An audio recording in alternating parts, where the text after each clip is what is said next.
Imagine working in an office where every email, every call, and every request is urgent. You would receive a never-ending series of tasks that all require your immediate attention. Figuring out what to do next would be a little bit like trying to do a puzzle without any pictures. All those pieces of cardboard look just like the next one.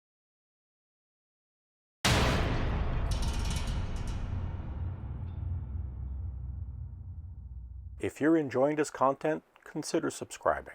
It really helps out the channel. So here's 8 things that happen when you don't prioritize. Number 1, you will become incredibly inefficient and your productivity will be crippled. When you don't prioritize tasks, individuals and teams can't focus on what's more important or impactful. In other words, it leads to working on less important things while tasks that are actually urgent get put on the back burner. When urgent tasks get delayed, it will harm your overall productivity and the productivity of anyone you work with. You will have delays, which will cause delays for other people. Number 2, you will increase your stress and your chances of burning out. Constantly dealing with everything as urgent creates a high-stress environment. When you don't prioritize, everything is on the same level. Therefore, everything is urgent. This could potentially lead to burnout. You may be satisfied with your job less and less. It can also harm your mental health. One day, you may wake up and not want to go to work, or worse, not want to get out of bed. Number 3, you will begin to compromise quality. When everything is a priority, there's a risk of rushing through tasks to get them all done. When you rush through tasks, there's a much higher chance that you'll compromise the quality of your work. Going faster may look like the solution until everything comes back to you because it wasn't done right.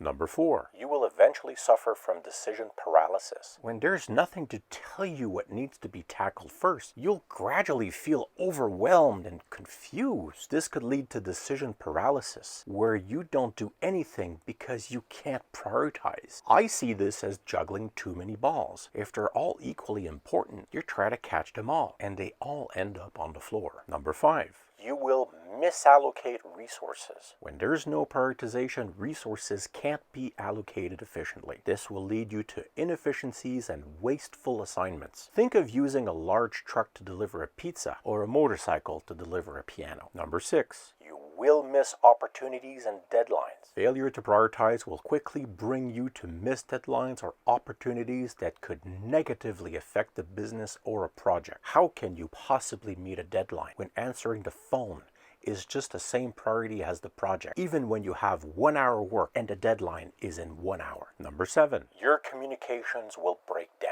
In an environment where everything is urgent, communication suffers. The constant rush and stress eventually leads to miscommunication or missing important information. My Achilles heel in this situation is to skip or forget to read emails for days until a deadline rolled past me and my manager had to be the one to catch it. Number 8, you will impair your long-term planning. When you constantly focus on only urgent tasks, you will turn from a mindset of strategic long-term goals to a short-term reactive one. This will negatively affect your future growth and development. A good example is firefighters and construction workers. One reacts to emergency and the other focuses on creating new buildings. You need to be both, but you cannot if you're constantly a firefighter. So it's obvious that you should prioritize, but what exactly does that mean?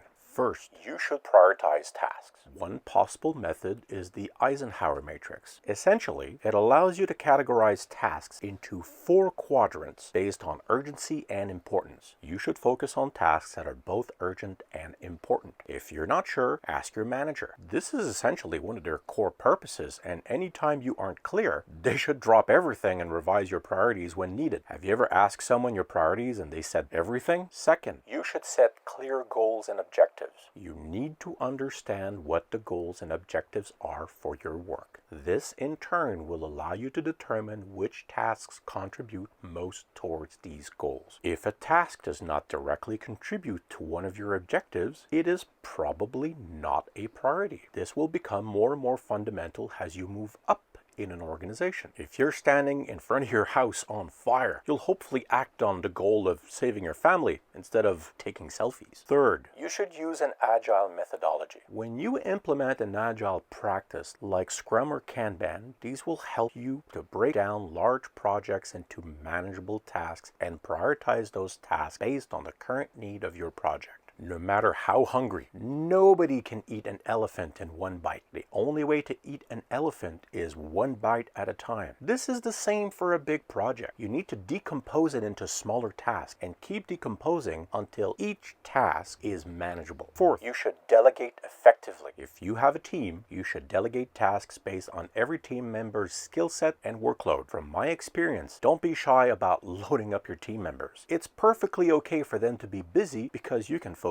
on strategic things. Fifth, you should establish clear deadlines. Every task should have a realistic deadline. This will help you understand which task needs immediate attention and what can be pushed to later. A realistic deadlines mean you believe this can be accomplished within the time allocated under the current load. Don't ever forget your day-to-day tasks when you consider and agree to a deadline. 6. You should communicate clearly and regularly. When you maintain open lines of communication with your team and stakeholders, regular updates and discussions will occur, which in turn will help align priorities and expectations. The opposite of this is to keep people in a vacuum. Have you ever seen what happens to a can when you remove all the air from the inside? It implodes. Don't make people implode. 7. You should limit multitasking. Do one thing at a time. Multitasking will often lead to reduced quality of work and longer timeline. Focusing on one thing and getting it done without shifting will take less time, so the next task can be tackled earlier. If you have a door, close it. You can also block your calendar. Make yourself busy in the office chat. If someone physically comes to you, ask them if this is an emergency. Make people respect your focus. 8th, you should review and adjust regularly. Reviewing your task list should be done at regular intervals. Some priorities will change. Some tasks may no longer be valid. Much like driving a car on the highway, you must understand that things are fluid and adapt. I don't think I need to educate you on what happens to a car that goes in a straight line when a curve happens. Guess who's in it? Don't be a passenger, be a driver. 9. You should take breaks and manage stress. If you participate in a marathon and immediately give all your energy at the beginning, you will not finish. Not finishing the race here means burnout. Stress management is vital so that you can be productive and make good decisions in the long term. Last but not least, 10th, you must learn to say no. Practice with me. Try it. No. Just because someone asks you to do something doesn't necessarily mean it needs to get done, and especially not necessarily by you. Most likely, not right now. Pushback. Question. See if there's alternatives, especially if someone asks you to do something that does not push your current priorities forward or is beyond your capacity. The more you say yes, the more they will come. Learn to slow or eliminate the flood before you drown. These 10 strategies will allow you to create a more structured and efficient work environment while reducing stress. Critical tasks must be addressed in a timely and effective manner. This means you must have a good time management skill and proper prioritization. Is there any topic you'd like to see? Drop it in the comments.